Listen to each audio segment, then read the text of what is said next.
Yeah, it's gonna be great.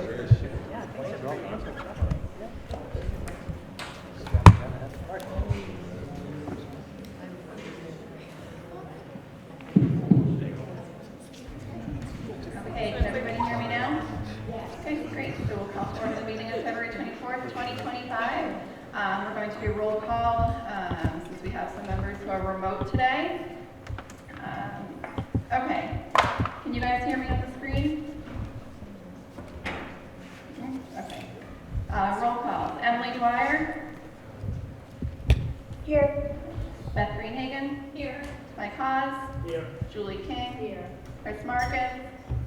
Here. Chris Redding. Here. Gina Trotta. Here. Brianne Welsh. Here. Emily Sykes and myself here. Okay. Majority vote, 4.6.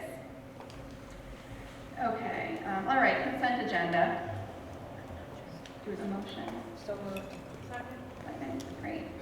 Any discussion? Okay, roll call vote. Emily Dwyer, Yes. Beth Greenhagen, Yes. Mike Haas, Yes. Julie King, Yes. Chris Markins, Yes.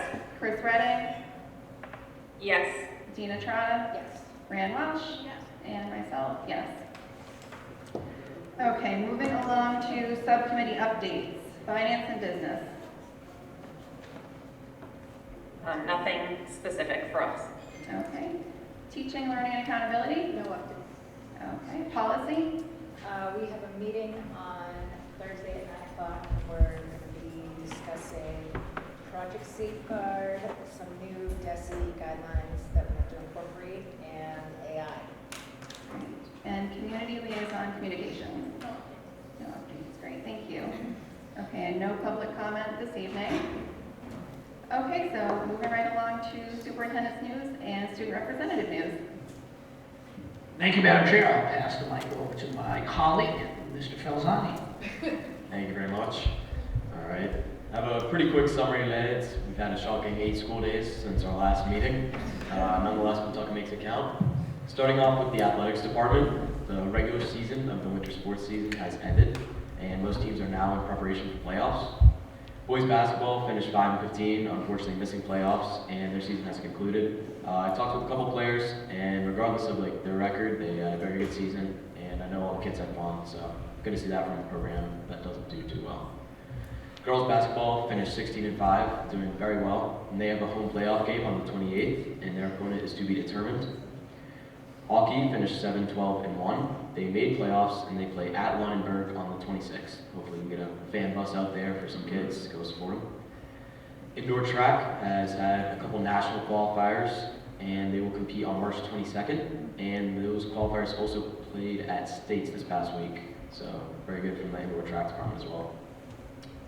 For swim, the girls team qualified for states and placed 6th. They did great, and we had some success from the diving department as well on the men's side. Wrestling regular season has also concluded, and the top individuals placed at sectionals this past week, and then those who placed at sectionals placed at states this past weekend. For individual achievements, girls swim captain Jenna Whitaker broke her own record in the 200 free event at the D2 swim states this past weekend, and diver Senna Lucy placed 4th at the state meet, which is the highest ever in program history. Congrats to both of them. Continuing on with Jenna Whitaker, her and Henry Gagnon were January's Student Athletes of the Month, so congratulations on that behalf as well. From the middle school, congrats to Madison LeBlanc and Sophia DeGrenier for their acceptance into the Northeastern District Junior Festival Choir. They competed against over 100 7th through 9th grade students from across the northeast corner of Massachusetts to earn their spots. Props to Madison, Sophia, and all of our students who auditioned for this year, and a job well done. We are very proud of our middle school community service club. Students handcrafted over 30 cat toys to donate to the Merrimack Valley Feline Rescue Society, spreading kindness one per at a time. For our Hall of Fame, we have a reminder that the Kentucky Regional School District's Hall of Fame is open to nominees, and please visit prsd.org/HOF to nominate someone. The nomination window closes on the 1st of April.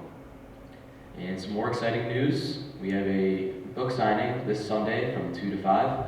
Alums and author Brian White will be at Kentucky Middle High School to sign copies of the book, The Locker Room is Not for Sale. The central message is that the authentic culture cannot be bought, scripted, or forced. It is earned entirely through trust, commitment, and human connection. Lastly, from our student council and student governments, fundraising season continues as we try and lower prom costs, and student council, as well as other clubs, are helping out with a race in New Hampshire this upcoming weekend to help fundraise money for their clubs. That's all I have for today. Thank you very much. Thank you, Aiden, appreciate that. Brian White, for those of you who may not recognize the name, that's a Kentucky graduate, I believe class of 84, might be 82, but he is the brother of Geraldine White Dreyfus, who was just inducted into the Pentucket Inaugural Hall of Fame. He was both the record-holding quarterback at Harvard. He's been a collegiate and professional coach in football, and just an amazingly accomplished family. Also, like Aiden had referred to, the girls' basketball, that game is Saturday at 1 o'clock, and the boys' hockey game is at Lunenburg. It's 5:30 this Thursday, if anyone's trying to get to that. So the theater has its spring musical. It's Bright Star. If you don't know what Bright Star is, it's a Steve Martin comedy. And that's going to be, there's obviously it's in the Black Box Theater, so there's many sittings. It's Thursday, Friday, Saturday, and that's at 7 o'clock. There's also a Saturday matinee that takes place at 2. And if you want tickets, that's PRSD.org, and you can click on tickets link right on the top, and it'll navigate you right there. The Mass Day on the Hill, I know that it seems like Ms. Trotta and I, with 6 student advisory council, are going to be going down to spend the day on at Beacon Hill to meet with legislators to hear about the government processes, so that they can hear from students about what the priorities are that they have. And as Aiden so kindly reminded us, Mother Nature has taken hold, and 8 days since the last meeting. But the last day of school is now Monday, Monday, June 22nd. All the kids are elated. So it's Monday, June 22nd. That Friday is Juneteenth, which is what it would normally be, but that's now a federal holiday. So it kicks over to a half day, and let us all hope that that is the end of the snow, because we have no place to put it. And that's all I have for you, Madam Chair. Great, thank you. Okay, so at this time, we're going to open our public hearing on the school budget. Dr. B will be giving a presentation, and there'll be plenty of time for lots of questions and comments at the end. So I'll hand it back over to Dr. B. Oh, thank you very much. Public hearing. This is an opportunity. I'm just going to go through this presentation. And the public hearing is the opportunity for the school committee to hear from the towns, to hear from the public about concerns, thoughts, suggestions. Because at the end, what ultimately happens is that the school committee ends up voting the number. And then for our team, we have to make that number work. However that is that they decide, or we come up with how we would like it to work. So let's hope that we can. Oh, this is fun. No. QX out of that name.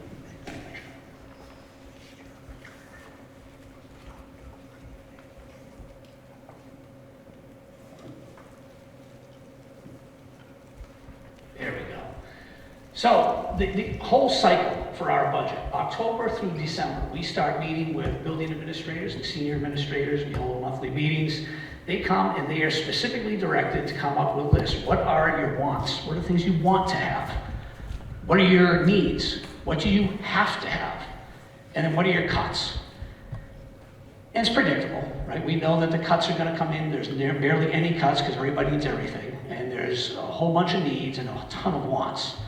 And what happens as that time passes by, we know generally every single year we're about a 4% increase, a little bit higher than that on the school budget, and it whittles itself down. So we can go into this knowing, okay, this year we're going to add about, it's going to be a $2 million increase is the guesstimate. So from that we can say, all right, these are the things you want. Once we get the governor's budget, then we're going to start having more conversations. So the governor's budget comes in on January 28th.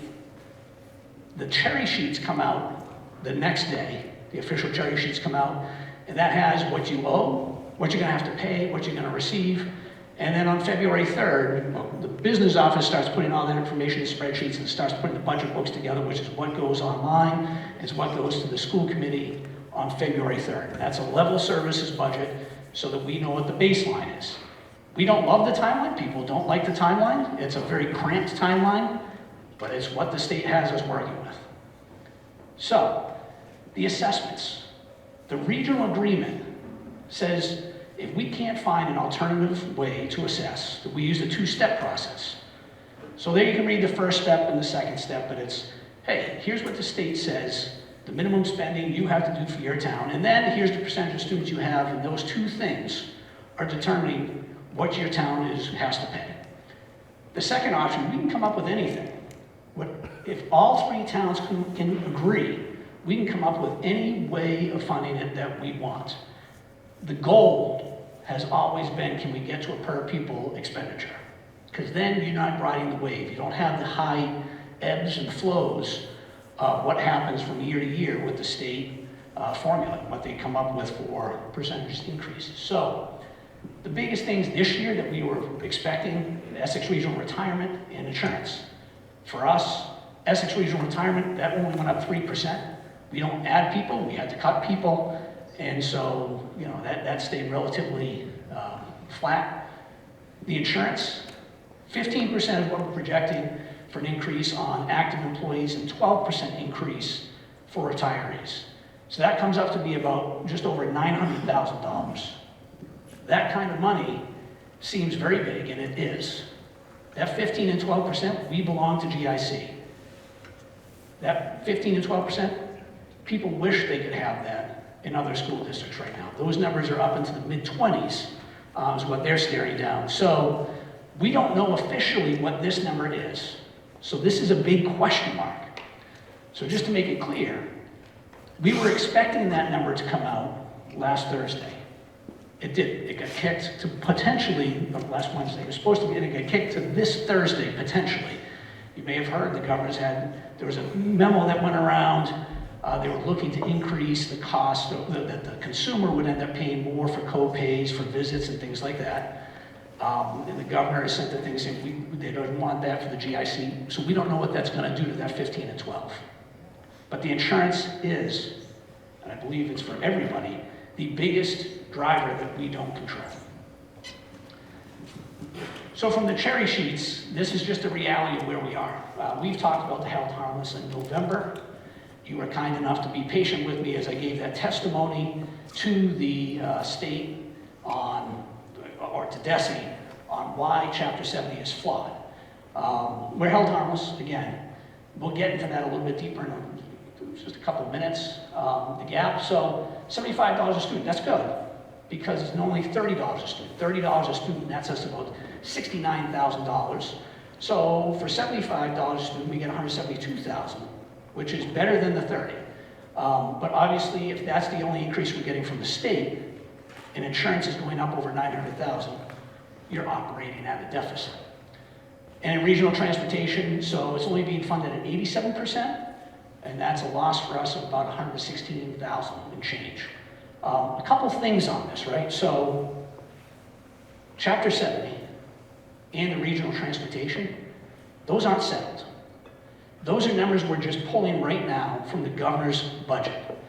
There's going to be House is going to take a pass at it, the Senate takes a pass at it, then they come together, and it gets finalized, and it's never what these numbers are originally. Sometimes it's close, sometimes it's not.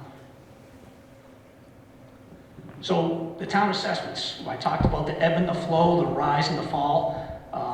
Before me, there's this folklore legend, which I find impossible. But Greg LeBrecq would tell me that there was a year where West Newbury went extremely high, and Merrimack and Groveland were low. I'm looking at you because you would know. All right. Okay, so I can't fathom that situation. It makes no sense. So I've heard that story, and that's why the per pupil expenditure has always been the goal, because you know, like, it's predictable. So why does the assessment vary? Well, it's a percentage of students you have. That certainly shifts. So this year, for example, Merrimack went down. Merrimack went down. West Newbury went way up, and Groveland went up. Then you have that, and the Chapter 70 formula, which again, you heard me give the testimony to on behalf of the North Shore Roundtable, and that is, this town's gonna view your students and your ability to pay. There's nothing that you can't control that, we can't control that, that's just how the state's gonna view it. And then there's the values. So how do you value your property? And you'll remember one of those lines back in November, I would say, you can't pay from a house. If you have cash, you can pay. The value of a house doesn't mean it's your ability to pay, but that's what gets used. So those factors, your number of students, how you're viewed as your ability to pay, and your property values are what's going to mess around with that formula. So where do we stand as a whole? This is actually the Whittier member districts. Now you look at it and say, well, Justin, that's fiscal year 24. Yep, always 2 years behind. Always 2 years behind this data will be. So when you look at it, Pentucket, right there, we know Georgetown's higher than that now, right? They had the big override that passed. So they're gonna be well ahead of where we are. Although they are proposing, I understand, an underride is what they're proposing. So see what happens with that and how it impacts the numbers. Haverhill is scale of magnitude. You have a big organization, you don't need as many outer placements that you can save. But when you consider some of these numbers, I'll go to the next slide, it might help a little bit. You know, the regional districts that are there, Whittier and Triton. And Triton is more than 4,000 per student above where we are. If you put that into context of a number, that's 2,300 students times $4,000. No one here, if we had that, is sitting around worried about money because that's an extra almost $9 million. Or it is more than $9 million. So compared to the state, we're at $2,400 under. Compared to Essex County, the entire county, we're about 2,000 below it. And even though we're below it, we still have increased our student performance from 43rd percentile to the 64th. Now, I'm not here to say, woe is me, woe is me. Pentucket has always been at the bottom of that list. It's not a new concept. It's doing what you can with what you have. We don't have the ratios that the other schools have. We don't have the salaries that the other districts have. But we've got our 3 towns, and that's how it's always been. So with the structural gap, the Prop 2.5, in reality, you all understand this concept. 2.5% is the law, like that's what it is. So when you do that, and then you go ahead and you have health insurance, massive percentage increases, and you have special education costs, which are going up astronomically. I was in a legislative meeting today. The average cost to a school district per student for reimbursement for circuit breaker is now at $115,000. 10 years ago, it was like 85. It's just growing at a massive number, at a massive rate, and uncontrollable. And we're trying to get that figured out from the state side, but it's tough. So when you have a 2.5% cap, and these other numbers are massively high, it's not mathematically solvable. You will go negative. Now the held harmless part, we are now at 273 districts of, I think it's 315 districts are now considered held harmless. That means 273 school districts are getting the absolute minimum amount of money from the state. So, held harmless is supposed to be, we gave you too much money, you have the ability to pay. Except now, I've written it, Peabody. You all familiar with the Tanners? Peabody is now considered a held harmless school district. Peabody has more than 50% free and reduced lunch students. The state is not providing aid to Peabody like they did last year, because that's the way that formula works. So the lack of partnership, that's a little bit harsh, but essentially, every single year, while we collectively are facing these massive increases in health insurance and retirement, the state is saying, hey, here's your $30, or here's your $75 per student. That's what we're gonna give you. And they're doing that for 273 school districts. So when we look at the numbers, I just wanted to do a little 3-year look back. Page School. Things to look at here is the bottom of the totals. So Page School in fiscal year 24, 294 students, 15 teachers, so an average class size of 19.6. So this year, it's 326 students and 16 teachers. So gone up 32 students and added a teacher.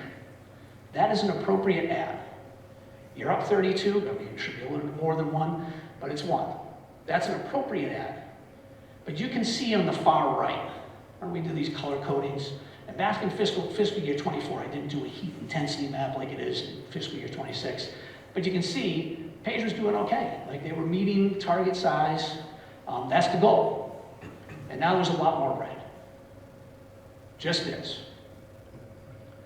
So go to Merrimack, Sweetser, and Donahue.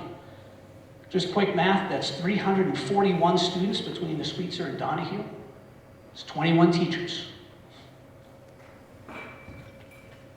There's 342 teachers, 442 students and 21 teachers. So +1 on the kids, no change on the teachers.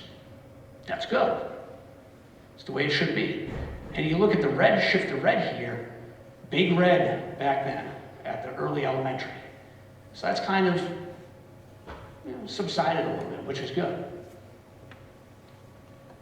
Bagnell, 449 students and 21 teachers. You can see, you're a little bit over on the actual class sizes. To 502 and 23 teachers. So that's adding 53 students and 2 teachers. So Bagnell actually had a cut last year of a teacher from there because we had to make cuts. And it was a kindergarten teacher, which obviously would have made that much more palatable, but it's what we had to do. In the middle high school. So the middle high school, back in fiscal year 24, was 958 students. And now there's 928. So it's down 30.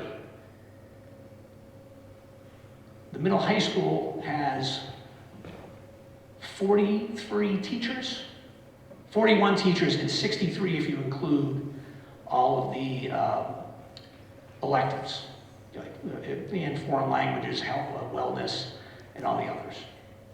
So what we know about this, that number 179 right now for 8th grade, we know that Groveland has 11 spots at Whittier, Merrimack has 11 spots at Whittier, and West Newbury has 7 slots. So if all those get filled, that's 29 slots. Now, if you're a student, you might get accepted, but you might decide you're not going to go. And so it doesn't go back to that town, I guess it goes into a pool. So we don't know, but you're potentially losing 29, so you're down to 150. So when you go back through these numbers, it looks like, our class sizes are going to be increasing as we get through the next 4 years. But we're going to be sitting around the 140 to 150 for the next few graduating classes. So what do these numbers overall show? Like, what those numbers show? Sorry, you're okay. There's a mute. Gotcha. So we've had level services for the last 24, from fiscal year 24 to 26. The cuts from level services, we've cut every single year. And basically every year it's been somewhere around $1 million. So while we've had to cut $1 million every year, we figure out ways to do it, right? So that's the puzzle at the end. How are you going to make it work? How do you get that to squeeze in? And one year, a few years ago, we had the school committee gave $500,000 in E&D to make it work because we didn't have another mechanism to make that happen. But while we've cut that, we've also had to add 3 new elementary positions. So you're just making the problem worse and worse, and you've added more in special education. So the end result is while you're cutting from different places, you're cutting from services, you're cutting from programs. It's just what we've done every single year. One exception, the override in 22. So what can we control? We can control our staffing levels, Transportation fees. Now, we have the option to charge students who are outside of 1.5 miles. My understanding that's been attempted. I don't know how much money we're thinking we're going to generate off of that, but it was an absolute nightmare from what I understand. I think about kids trying to walk down Main Street and go to get to Page School. That'd be interesting. Materials and supplies definitely have been cut. We'll get to that in a little bit. Maintenance, you have to make a decision, like how well do you want to keep your buildings maintained? Extracurriculars, athletics, and clubs, if you belong to any of those, you know, like there's been fees that have been increased. And school choice, this came up one of the meetings, I think it might have been West Newbury last year. It's, hey, if school choice is going to be on the table, could we know about it? Sure. School choice is on the table every April. We know, school committee can do it, but we know there's no space in the elementary to open school choice in elementary. We have it at the high school. And we'll get to that in a little bit. So, there's scenarios. And these are scenarios. So when this is all over, you can ask me questions, you can ask Ms. Wallace questions, you can talk to the school committee, you can say, hey, these are things we'd like to see, these are things we don't want to see. Because again, at the end of next Tuesday, the school committee, provided there's no snow, the school committee will vote a number. And that number is what we're going to have to work off of. And they're going to vote that number knowing we don't have all the state information yet. So these are 3 scenarios. The first one is what was in the budget book. That once we get the cherry sheets, you fill it in and say, okay, this is level services. Level services means everything that we have now continues. So everything stays and is maintained. The budget is a 6.34% increase. We've seen over 6% one time while I've been around, and that was the override year. So to do that, the impact, I showed this 2 different ways. So the town impact is, okay, we just used a 2-step formula, 7.57 for Groveland, 5.56 for Merrimack, and 7.02 for West Newbury. And again, this is one of those crazy things you look at and say, how in the world is West Newbury climbing high? And it's because the number of students they added. And similar case in Groveland, but it's amplified because of how many students Merrimack lost. And also, whatever that works into that formula about ability to pay property values. So the risk here is, okay, if we go through with this budget and it's not palatable, it will fail and we're back off at square one or $1 more than last year and it's a mess. It'll be an override and that's high probability of failure. And if I forget to talk about this, I do want to say this. When I go back to this list, so I've tried to ask these folks, how do you make this work? And I'm not, again, it'd be great to have $25,000 per student, but we don't need to get there. But I've asked them, how do they make this work? And a municipality, some municipalities that are well organized, they just go, okay, we're gonna have a planned override every 4 years, every 5 years, you're up, and then the next year DPW's up, or whatever it may be. That would take us coordinating. Can we do that? Sure. But is it a bad idea? Of course it's not a bad idea. But it's gonna take coordination. And I can't tell you when we'd have to do it. Do I think we're getting close? Sure. This will be the 5th consecutive year where we're cutting, on average, about $1 million out of the budget. So, all right. So that's a high probability of failure if we just drop it in there. Second scenario, say, okay, we're going to take that level services, we're going to cut $825,000. Why $825,000? Because that's going to drop Merrimack to below the 3% that generally they budget. And I think Groveland budgets 3% as well, and Angus, I'm not sure what you all budget initially. So it puts them in a place where, okay, they're going to be under that threshold. So we know probably in 2 out of 3 towns it won't be an override. But you're cutting $825,000. So you are cutting people, you're cutting programming, you're cutting services. And that's your 4th consecutive year doing this. So there's going to be a clear impact on what we're able to do. You can see the percentages there over on the right-hand side. So that drops Groveland down to 484, Merrimack 296, and West Newbury 4.42. So then we have a third scenario. So what happens if you try to get Groveland down to the 4%? And I know, so this has come in, can we get Groveland down? Sure. If you get Groveland down to 4%, we're cutting $1,075,000. So deep cuts, and I know in the last slide, they really put this in here. So what does that mean? Every time I say positions, we use 65 or 70,000 is what we use for a position. Why? Because it's not necessarily coming out of teachers. It could be administrator, it could be clerical, it could be a teacher, it could be a custodian. But it's going to average out to 16 and a half positions. Now, I showed you before.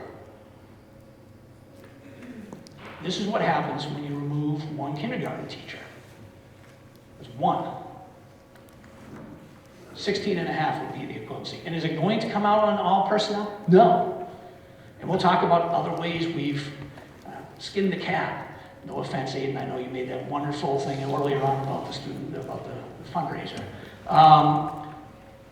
But yeah, there's ways to do it, but it always involves personnel. There's no way you can look at that much money and not take out more people.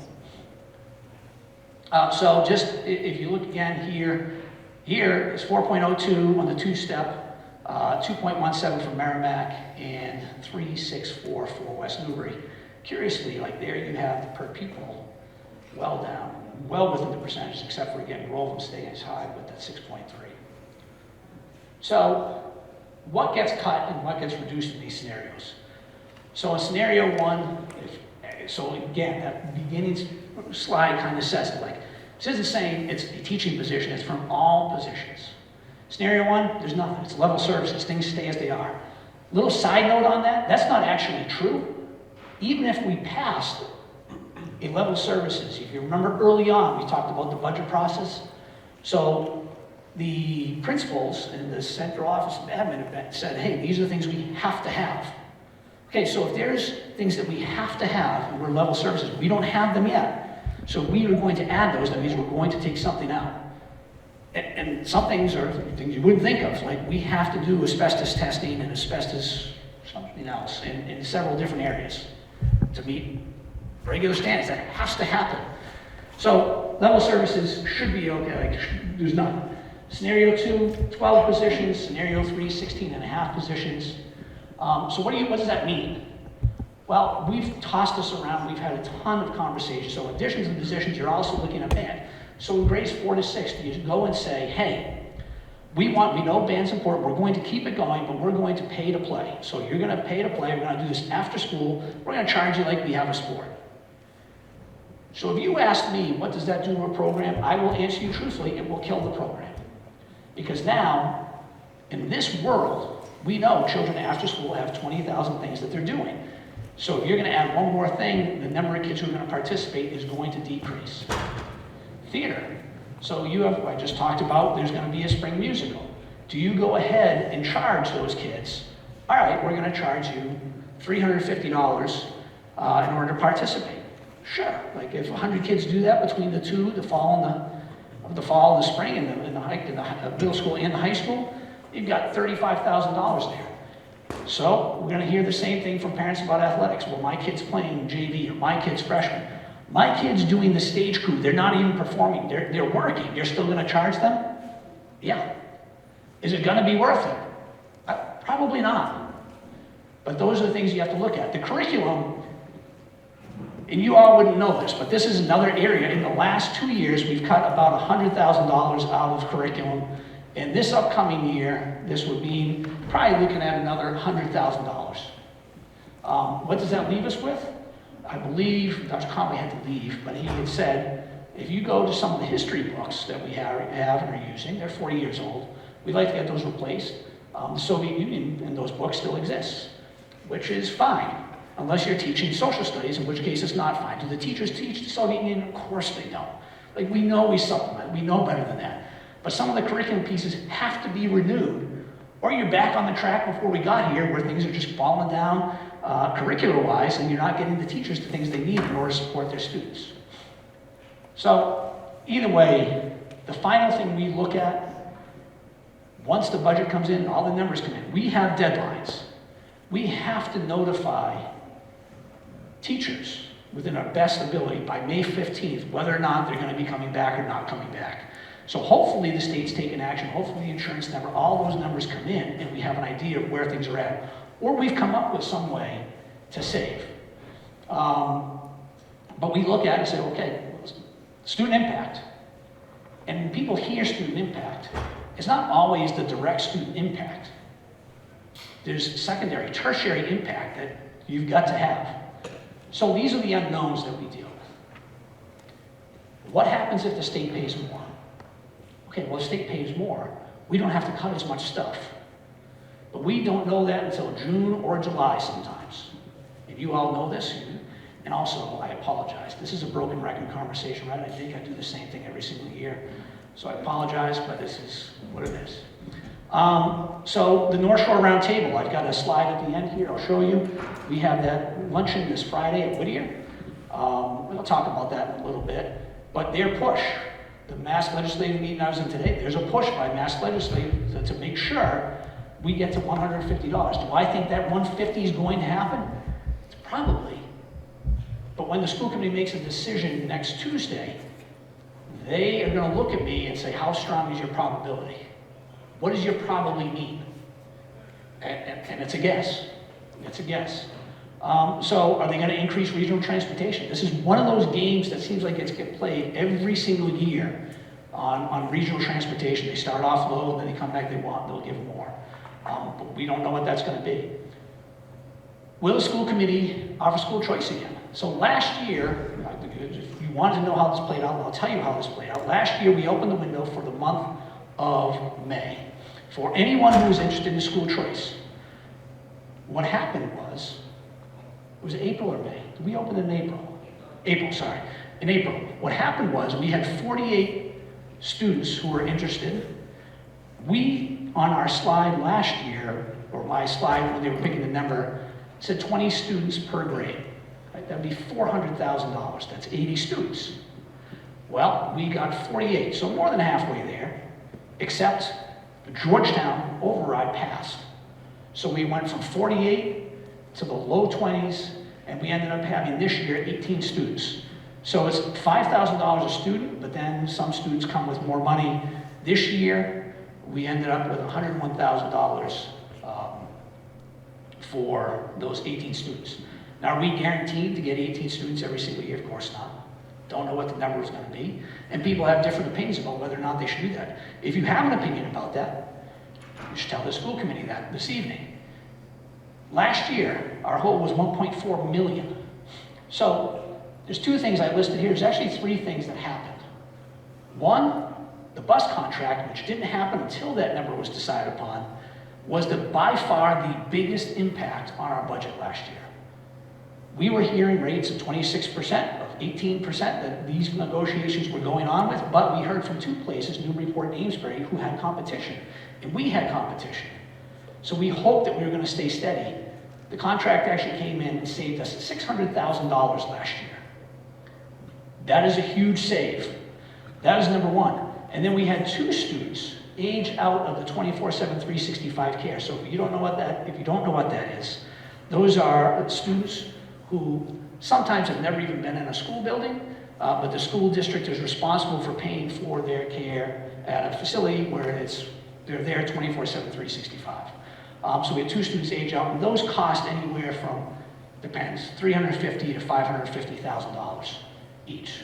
So those were two huge things. The other big thing that we did was we started the full day pre-K program, which was a huge increase in cost. And it was able to get us to take 4 teachers and 1 para out of the budget and pay it out of a revolving. So those were the 3 things we had. Now, going into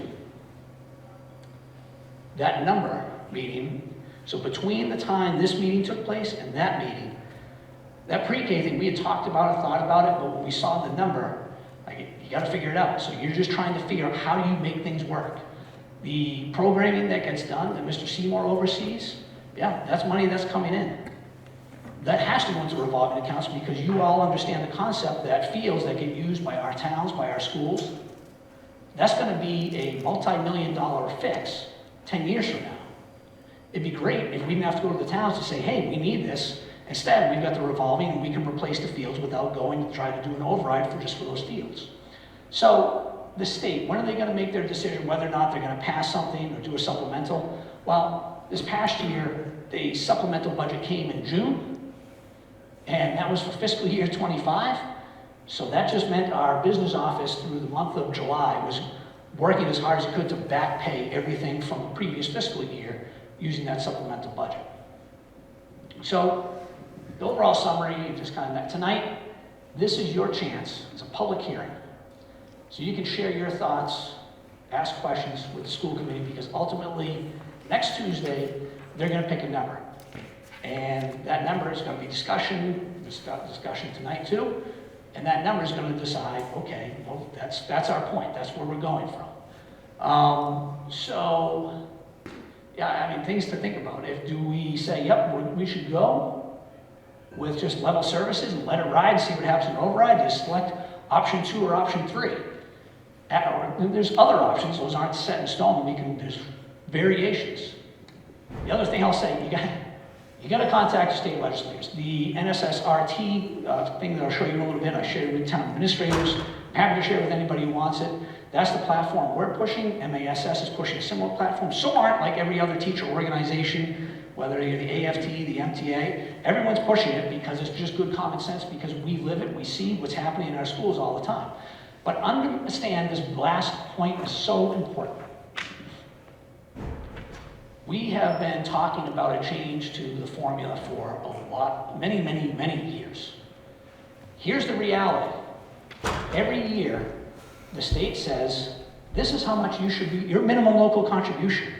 Some of your minimum local contributions were sky high this year. The state said, this is what you should be paying. When you come in and you don't meet that hole got dug deeper. And it's not like they don't know. They know. So next year, if we go with those cuts, which again, I think the school committee is going to say, yeah, we can't do level services. If we go with those cuts, and this is nothing I said differently the last 2 or 3 years, you're going to pay next year or the next year. And I think in one of your meetings I said, well, all we're doing is trying to survive and kick a can until the formula gets corrected. And that is putting a tremendous amount of faith that the formula is going to get corrected. So when we dig a hole, that's $1 million, 800,000, 1.075 million. When we dig a hole like that, next year the state's going to look, hey, you didn't even come close to doing an MLC, so now you're going to pay even more. That's just the way that works. So here's the flyer. This is a really big deal here. This will be the meeting that all the legislators will get this on Friday, the local folks at Whittier. But the 3 things. Number 1, the Chapter 70 funding formula. We're just going to keep on banging that drum. You can't, the reliance on the property tax overrides. That's what the state's saying you got to do by not acting, by not giving us more money. They're not advocating for that, of course, because they wouldn't be in office if they did. But that's essentially what they're doing. So we're saying you need to modernize and stabilize. You have to make 150 a baseline for a held harmless district. We actually, $75 to $150 a student will cost the state $47 million. That is nothing for them in their massive budget. Special education, this is the part I'm doing. Special education, so it's crazy. Out-of-district expenses are excessively high. It's crazy because a lot of our collaboratives offer the exact same programs that the private schools offer, but the private schools are double the cost. Well, and understanding, there's some private schools that do it way better, and there's some collaboratives that do it way better, and then there's some private schools that just provide services that the collaboratives can't. So it makes no sense because the state controls the price for those private institutions, which is also a very odd thing to hear myself say. So the 90% reimbursement, yeah, circuit breaker. Just stop playing this game. Stop playing this game. You already have to, each district has to pay already it's about $65,000. And then after that, it's whatever circuit breaker reimbursement is. So you pay $65,000, and if a student's costs $120,000, now your $55,000 gets split at the circuit breaker rate. If it's 90%, okay, well, we're gonna get $45,000 of that back, about. And then the cost sharing models, one of the big things on here we've said is, look, you need to start covering the cost of 24/7, 365. Not because we don't want to. One, we can't. And two, it's a state responsibility. It's bananas that we've had both Georgetown and Pentucket this year have had a situation where a student moved in or didn't even quite move into our district yet and ends up at a 24/7, 365 facility, to which they come to us and say, hey, you owe us $340,000. And there's no circuit breaker on that this year. We have to come up with $340,000. And it happened to Georgetown as well. And I don't know how they handled it, because that's a big, big number for a district that's smaller than us. So those are things that just, it's irritating. They just should be happening. Obviously, the municipal fund issues, the infrastructure, so getting more out of the MSBA than what they're paying right now. The MSBA is kind of pushing that as well. But the far right thing is one of our huge pushes, which impacts all of you. And that's the unrestricted money. Key thing here, in 2007, the state was giving $1.3 billion. In 2026, the state is giving $1.3 billion. If health insurance is averaging an increase of over 15% every single year, how is it that unrestricted funds to your communities is remaining the same, but actually a smaller percentage of what it costs? The reason why we're pushing this, it should be relatively obvious, because schools are going to cost about 60 to 65% of any district's budget. And if you give unrestricted funds, those other issues that get consumed by that, yeah, they're eased up a little bit. Like if DPW needs something, police, fire, whatever it may be, like you can do more. Oh, and on the bottom, we're thanking them for the 75% circuit breaker funding. They actually, to get to that in the governor's budget, they're looking for that, to increase it, but they're using the fair share funds. We call it the millionaire's tax money to do that. So as organizations, we reject that because that's one-time money. We need it to be in the budget so it's every single year, not just, hey, we're taking care of it this year, because then it won't happen next, or it's not guaranteed to happen next. Thanking them for the Universal Meals Program and the supplemental Chapter 70 that they did last year, because it was at $75 a month to $150. So the budget itself, PRSD.org, you click on school committee, go to budget information, and you'll see a virtual leather-bound budget book that looks like that. Again, this is the level services budget that came out after the governor's cherry sheets came out, and then Kat, I believe you, when we do updates and presentations, those are going up there as well. So that is what I have. I'll now open up for questions, comments. Again, very important for the school committee. And the microphone is right here. I'm happy to pass it around to you. Yes. I'll start. Ms. Baker, you've never been shy, so that's good. No. Thank you. My name is Melissa Baker. I'm on the finance board in Groveland. We obviously all know the first scenario doesn't work. That first scenario is going to decimate some of the towns in terms of programs they offer. First responders, our fire, our highway department. And there's no reason why, and I have 3 kids in the school system, but the school budget does not take precedent to our public services to keep our towns safe for our community members. That has to stay of equal priority as well. One of the things that I always look at when I go through the budget book is, as much as I hate seeing all those zeros, I don't know why those line items can't come off of the budget book. That transfer to stabilization. You guys are looking to add $515,000 to what you put into stabilization over last year. I understand the purpose of stabilization. That is to build your savings, your rainy day fund. But at the same time, you're asking the communities to make sacrifices and cut at the same time to the point where we can't put that same level of funding into our rainy day funds or our savings accounts for our own emergencies. When we look at a budget from the school, it's capturing 60% of what Groveland takes in as revenue and leaves the town $9 million to operate. There is a lot of things that we have to work together towards, and so I think that's the biggest aspect. The school, our town employees, they're all equally important, and we have to find a way to balance those year after year. We all know the state funding is never going to be what we want. The town sees the same thing on, our funding side. And so the question really is, how do we find that happy medium for everybody?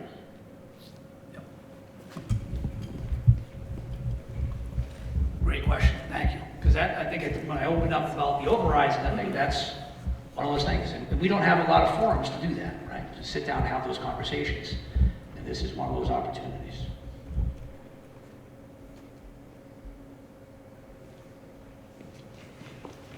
Mr. O'Neill, although, are you sure? I don't know who it does. I don't know. Phil O'Neill, the Groveland Finance Committee. Dr. B, the first problem, I guess, is your budget starts at 4%, and you know the towns are limited to 2.5%, so we're 1.5% apart right from the get-go. But even with your best scenario, option 3, right? That's still a 4.02% increase to Groveland, which is still 1.5% above. The lowest of all is still a 2.17% increase to Merrimack. That's the lowest, and that's, I think, in scenario 3. That's the only scenario that provides an increase less than the 2.5%. And I know it's not you, and believe me, the insurance and everything else, that's not unique to the school district. The towns also face that too. We have increases to insurance and labor and contracts and things like that. So it's not unique to the school districts, it's not unique to the towns. And I don't think anybody here in this room should be held accountable. The people that need to be held accountable are on Beacon Hill. They do not provide the funding necessary to support the schools in the state to where, at this level, I mean, you're going to be looking at towns that remind you of Flint, Michigan. If this continues, it's unsustainable. And overrides are not the answer, because the towns just can't afford. We have aging populations in Groveland. I don't know about the other two towns. I imagine the same way. You have a lot of people on fixed incomes. The money just isn't there. The industry isn't there. The tax base isn't there. It's mostly resides on the residents, the backs of people in this room. I don't know what the answer is unless we all get in a big bus, a bunch of big buses, and rally down to Beacon Hill and scream up and down until they finally decide that something has to change. I don't blame you, and I don't blame anybody else in this room. I blame the folks down on Beacon Hill, and somehow they've got to hear our voices that we just can't do this. We just can't. It's not a matter of we don't want to. I don't think anybody here doesn't want to support their schools. I'm pretty sure if I asked for a raise of hands, everybody would raise their hands. We want to support the schools. We just don't have the fiscal capacity anymore to do it without drastic cuts. I mean, can you imagine Groveland, Merrimack, and West Newbury sharing one police officer? I mean, that's what you're looking at. That's my comment. No, I think it's super fair. And Abe, remember Day on the Hill? Really importantly, bring that up with it. But yes, this is why the big push, like what we talk about here, our legislatures, the people who we go to, like, are they sending that same message, or is it a bigger message? We've said this before. We're small, so when we get drowned out by the bigger districts that have more representation, our people are outnumbered. Senators aren't. So Feingold and Tar, like and you know, Senator Tar has a lot of great ideas that he's put out there, like saying, hey, how about we start reimbursing the special education programs that are being run within your district at the same rate for circuit breaker, because you're keeping your kids here in the community and then you don't have to send them out. Like, that's a very brilliant idea. But it gets no legs. It's, I think it's easier to just maintain what is than think outside the box and start changing things. And I think the point about the police and fire, of course that's valid. And I think every time I've sat down at a department head meeting and you go around, hey, here's what I need this, and you're absolutely right. And one of the things that we had talked about for this Friday was to bring in some of the police and firefighters from our communities and just let them go and have at it with the legislators as well, because they're putting us in a situation to say, it's one of these groups is going to be decimated. And when you look at your neighbors, when you look at our neighbors, like, we've watched this, right? You watched Amesbury with the failed override. Georgetown had the override, a huge override. So it's what's being forced upon them. And the thing that's kind of gross to me about this is that those are the smallest communities around here. And it's just this big black hole that's sucking down the smallest communities first. They're starting to trickle down. But yeah, until there's a radical change, we are in a bad pattern. And again, it's not one that you've been, since I've been here, you've been here. We've been in this pattern since I've existed here. Like, it's always been an underfunding, it's been a cut, and then we had the override in 2022 after the failed override in 2021, and then you just go and it's just kicking the can down the road for as long as you can to make it work. And to your point, and I think Ms. Baker's as well, like, for the school committee and for me, like, we are going to put forth a budget that we're doing our job, right? Here's what we think should make the most sense for the kids, because that's what we're supposed to be doing, fiscally responsible for the children, for this, to make sure they get the most opportunities. But yeah, it's the outcomes of that are not good in any situation. Like, there is no, if you take from the school, if you take from police, if you take from fire, if you take from DPW, like, there's no good outcome. It needs to change. It needs to change. Budgets need to change, because if you elect the same people and Same there's no result. change, No. right? Definition of insanity. No, absolutely. Good evening. I'm Kathleen Castronellis, a Select Board in Groveland. I'm going to direct my comments directly to our school committee members. You've got a tough decision here. I know when we sit on the Select Board, we look to balance the budget. In your case, it's a little different affair because you're trying to satisfy the needs of 3 very different towns, right? And let's put the elephant in the room here. Groveland's the town that's in trouble this year.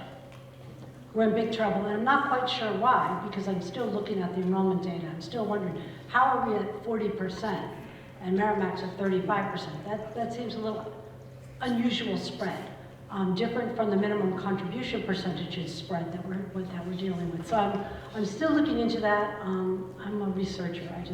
I dig into things. It takes me a while, but I get there.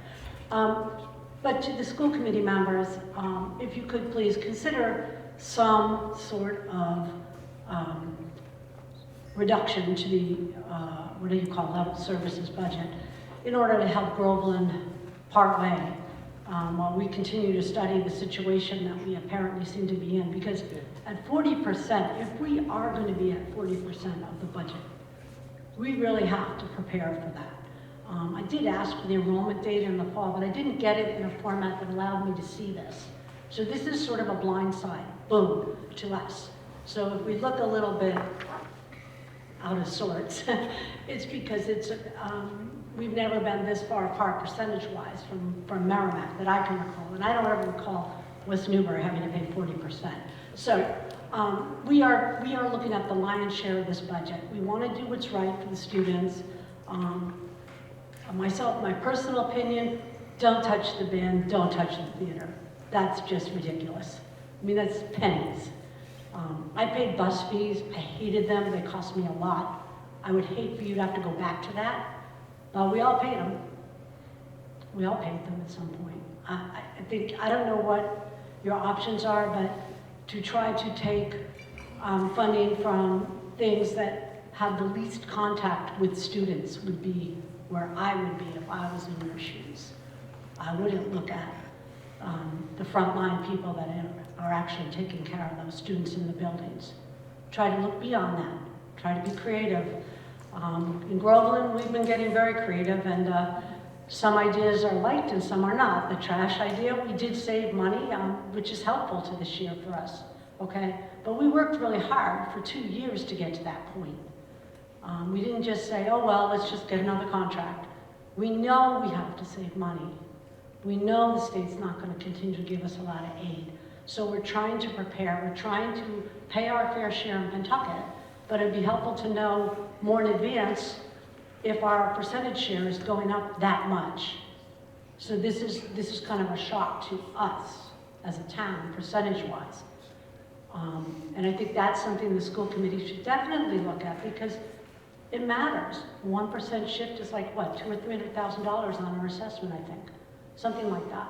So we are trying to deal with this. We are going to be asking you a lot more questions, I'm sure, as we dig through this to make sure that this is indeed our fair share. But I know you have a decision to make. I feel badly that we don't have the answers you need. But we would ask for some consideration, that you consider that if this is indeed where the shares are going to fall, we have a very, very difficult situation, and it's happened very quickly in a 1-year period. We had no time to prepare for this. So we would like some consideration of that. And again, I sympathize with what you're trying to do. I mean, it should be a good endeavor. It should be fun. It should be great. It shouldn't be like this. But yelling at the state doesn't seem to be getting us anywhere. So I'm open to new ideas about what to do about the state not doing what they should.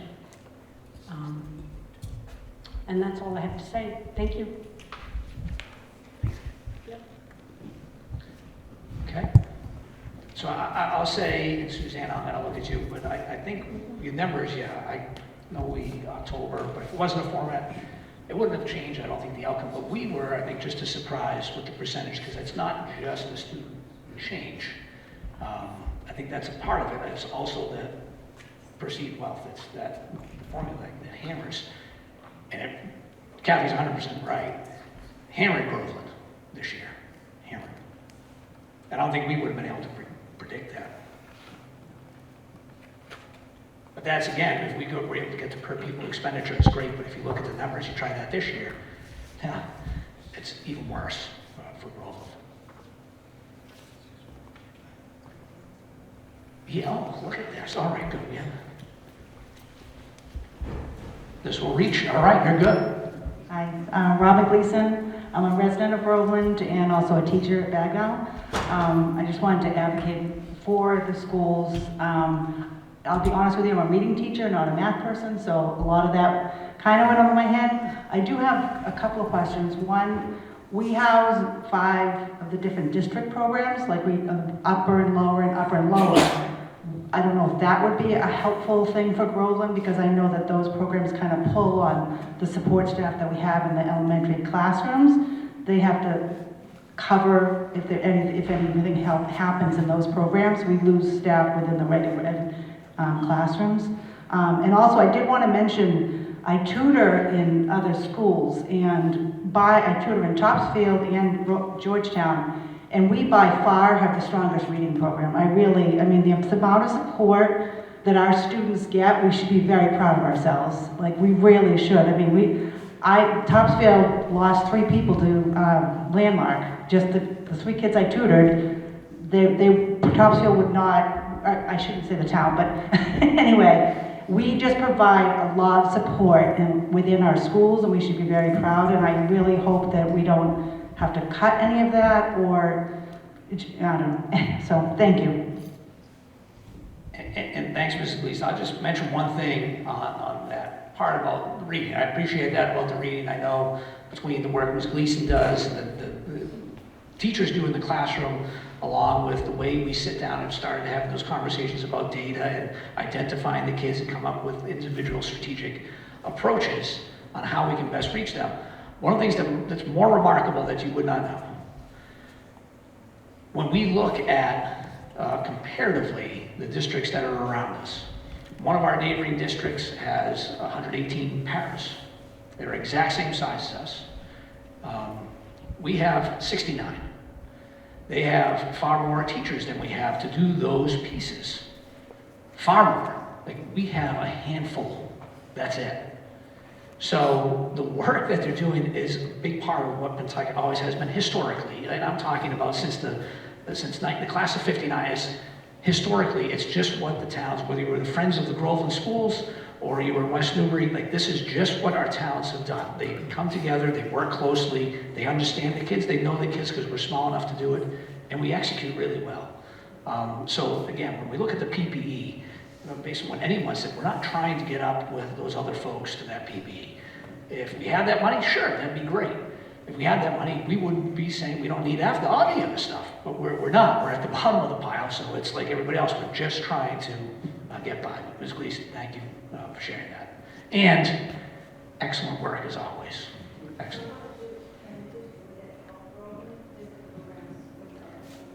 Yeah, so we would create space and in time, like in a long-term plan that might happen. I know we're trying to move out a couple other things first, but it could potentially. I don't know whether it would help financially as much, but space-wise for sure. Yes. Come to you. I got this diagonal here. Thank you so much. Hi, my name is Tina Edwards, and I am the president of the Music Boosters, and I just wanted to take a moment just to say I don't envy any of you in having to make all of these difficult decisions, and also just to say thank you for your time and your dedication to working towards making this community as amazing as it is. I just wanted to say that on a personal note, we have a relative who was searching far and wide for a special education program for their child in need. They live in Milton, Massachusetts, and they were going to commute to Pentucket because of the reputation of how amazing this school district is. So that is to the credit of everyone. So I just wanted to let you know that. That's pretty impressive. Also, I just wanted to say how important our theater and music and art programs are. And it would be absolutely devastating to think about cutting anything from the music, arts, or theater. So many of our children, when we speak about the special education programs, how important are those programs to them, right? These aren't the children sometimes that are playing the sports and building their self-esteem from, the teammates in the sports. These children find their people in arts, in band, in theater. They find their groups, they grow, they become the best selves that they can be. So please, keep those programs strong. They are remarkable in this district, along with many other things about this district. Lots to be proud of. Please keep that in mind. Let's keep that program strong. Thank you.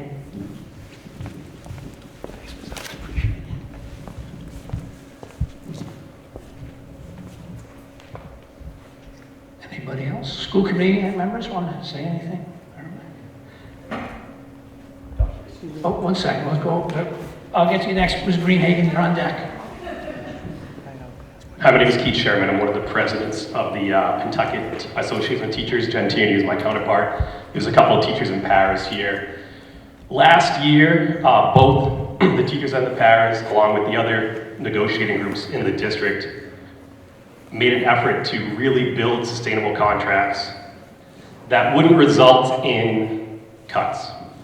And we've seen other towns and cities in the news where they've come in screaming and it hasn't been a good result. And we worked really hard to have a result that wouldn't result in cuts. If cuts were to happen after all that work was put into place, it would be tragic for the kids and for the teachers in the community that we built. So just keep that in mind. Thanks, Mr. Chairman. Oh, can I go? I swear I'll be right back. You're right, you're on my way. That's better. It works. Good evening, Brian Canizaro, Finance Board Groveland. It's just really a technical question. Going back to the woman that was behind the theater teacher, my question is this. The school has you had mentioned at the beginning of this meeting, a Bright Star theater show that they'll put on. I'm sure you do other things with Disney and Nickelodeon, things like that. My question is this: in the reports that we receive from our town administrator, there's really no line item that's visible as to what the school district pays for the IP for that. Sure. As far as the actual characters, the music, things like this, because I'm sure it can be quite expensive, but it's not in there, so I'm just asking, do you know what that number is? So, I know I sent an email, I know at the elementary, do you know it off the top of your head? Mr. Schumacher, do you know off the top of your head? No, off the top of my head, I don't remember. So this is what I do know. I know at the elementary levels, like they had Lion King Jr., they've done SpongeBob SquarePants. So what happens there is that there is always a licensure. So for Bright Star, you have to pay the licensure piece. And I'm not did not grow up a theater person, so what I've learned is you can't show something if it's still on Broadway. So these are off Broadway, but you do have to pay the licensure fee. And at the elementary levels, they pay that fee, and the children already get charged. The PTO covers a huge chunk of that fee, and then the students have to pay some of it as well. I don't know, but I'll get you that answer pretty quickly. Thank you. It wouldn't be a problem, no. Thank you. Oh, and there's Green Hay. Oh, you're on my way. We're so excited here. Marcia Zozak, FinCom, Merrimack. We're in the same position as all the towns are in. We don't have any expanding additional revenue resources to rely on to fund things. We have police, we have fire, we have library, we have council on aging. Everybody is pressuring for more funding. They have costs going up, insurance, etc. We're all in the same boat. Put simply, without going over through all the various scenarios where you might make cuts or control costs, if the increase is more than 2.5%, we're being forced into an override situation, and I'm frankly not very hopeful that that would pass. So, I mean, that's pretty simplistically, I think, where most of us are at. We really support the schools. We admire the work that's done and the successes that many of the kids are having as they go on in life. I think it's pretty remarkable, and I congratulate everyone who works in these schools on doing such a great job. But, you know, we are locked into, it's kind of like being a family on a fixed income with costs going up. That's what it is. So, here we are. Thank you.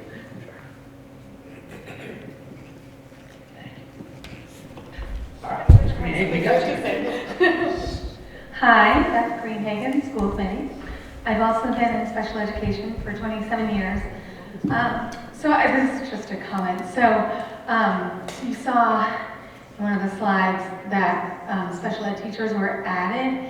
And I just want to point out to everyone that the district investing in special education within the district is one of the biggest cost-saving things they can do. Because, as Dr. B said, the out-of-district costs are astronomical. So, like, when you're weighing things, you have to do the special education things, besides there being a lot of legal things that you have to go to. You have to invest in that in order to make the budget work. That's just my comment. That, of course, is an exceptionally good point. So if you have a special education teacher comes in, we budget Master Step 2 for that typically. So that's going to pay $62,000, $63,000 is what that would cost to have the teacher in here. If they go out of district, you're definitively paying not just the tuition, which if it's a private, it's going to be around $115,000. You're also paying for the transportation to go out there and back on a daily basis, which is $280 a day.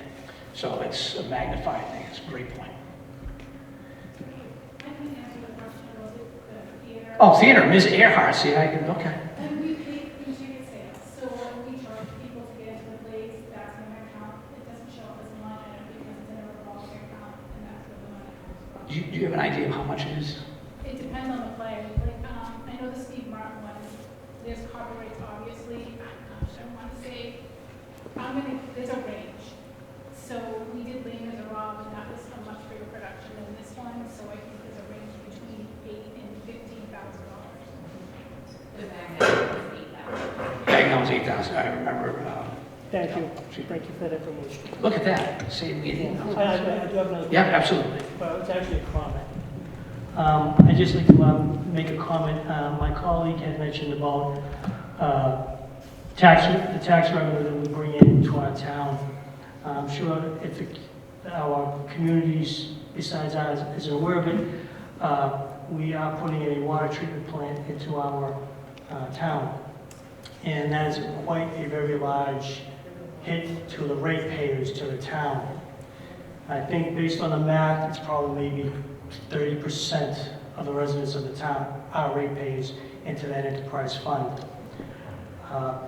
My concern is this: as much as the schools need what they need to be able to operate, because I mean, it's true the kids are our future, we need to provide for them. But at the end of the day, if a community does not have clean, drinkable water, you don't have a town no more. You won't have a community. Your houses are worth nothing. And all the math they try to pull out to justify expenditures to the school is moot. So I just would like to extend to the school committee just to be cognizant of the fact that the Groveland itself will be undergoing a 5-year transition for their costs to pay for this as far as the ratepayers. That's about 30% of the population right now. As the population grows, the infrastructure gets put in to bring more people on board.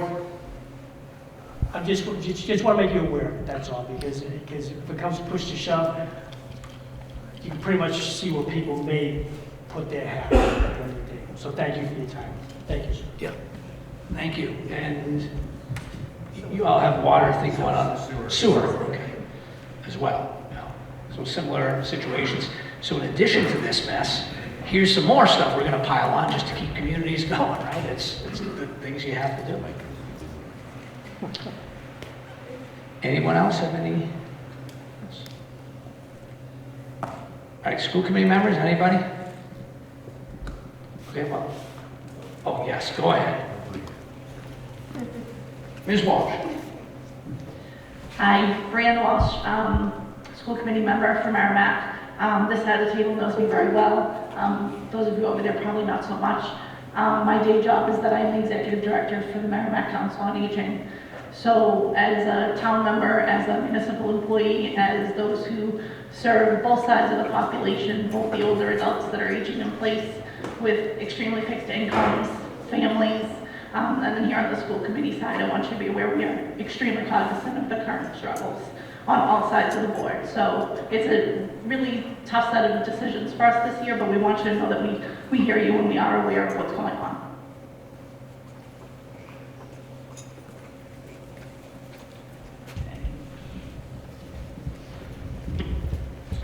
I'm going to challenge with my kids on steps. It's an app. Good. And so the more I do this. Good, yeah, you need to lose some weight. I appreciate it. Thanks, man.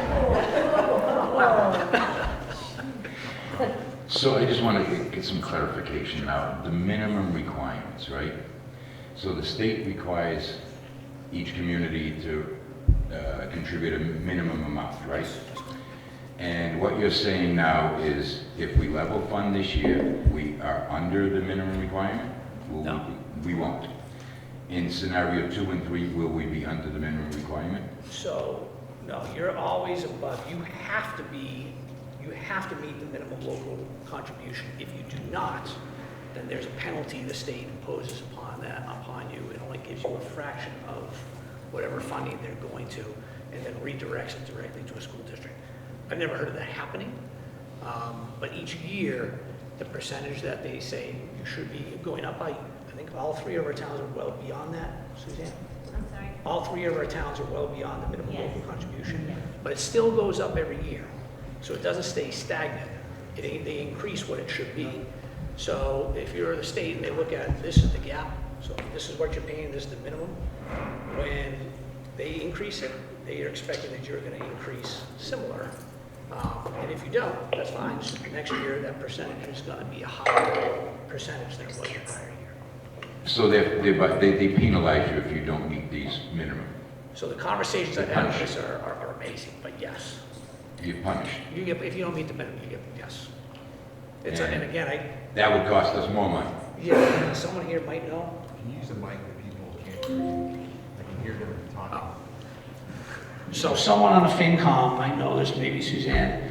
So if you fail to meet the minimum local contribution, there's a penalty the state levies on you. Do you know, it's, I don't know what the penalty is, but you definitely need it to meet your net school spending as well. so you said you need to meet your net school spending as well. But there is something, some of the funds that they would give you, they start to pull back and say they're only going to give you a percentage until you make up that difference. I've been gone down a rabbit's hole with some other superintendents on this because, like, not a surprise, most districts are in similar situations that we're in trying to figure out how do you make this work. And those penalties are pretty significant. But I will get you an answer to that. We'll get you that answer, what the penalty is. I just want to make sure we don't fall into that digging ourselves a deep, deep I don't think any of us are. You need to be somewhere. I don't think any of us are close. I don't think any of us are close. I don't think any of the towns are close to getting there. If we were, I think we would have. If we were, I don't want to say something incorrect. I think there's an urban district I'm thinking that lives at that level because they can, because the state's funding it at 99% or whatever it might be. Well, I really appreciate everybody coming out, and I think, I mean, we've heard this. No one feels good about the situation we're in. The output's great, like what the students are experiencing, what they're having the opportunities for has been fabulous. Again, the cuts every single year has just been, there's nothing the school district can really do about that. There's nothing the towns can do about that. And it's just one of those things, and until things change, this is where we're at. I would put on the table interesting concepts about the coordinating an override. I'm not advocating for that, but it doesn't have to be this year, next year, year after, but maybe at some point having that conversation about what makes the most sense. And because if we collectively can get the school district and the 3 towns on board, and that goes out to the community saying, look, this is what we're going to do to avoid these messes, that would be incredible, that we're all on the same page. Obviously it requires vote, but again, we're not trying to become the wealthiest or the highest PPE, frankly. I love being the scrappy kid at the bottom of the pile, just getting done the best with the least, that's fine. As long as we're not having a negative impact on the kids, I'm very happy. So thank you all. I'm gonna pass it over to Madam Chair. Appreciate y'all. Well, Mr. Adams with the applause, I appreciate it. Great, thank you. Thank you, everybody. It's clear that it's a really tough situation that we're all in. It's really helpful to hear the questions and comments from the towns, the teachers, community members, and fellow school committee members. So I think that puts things into perspective, and like Dr. B said, we are all in this together, so we do have to listen to each other and to come up with a solution to make it work for everybody. So with that being said, we end the public hearing portion. And we're now going to adjourn to executive session to conduct strategy session in preparation for negotiations with non-union personnel, or to conduct collective bargaining session or contract negotiations with non-union personnel. And we will not be returning. So can I have a motion? Second? Okay, we'll do our final roll call. Bear with me for 1 second so I don't forget anybody. Okay, Emily Dwyer. Yes. Beth? Mike? Julie King? Chris Morgan? Yes. Chris Redding? Yes. Dina? Brienne?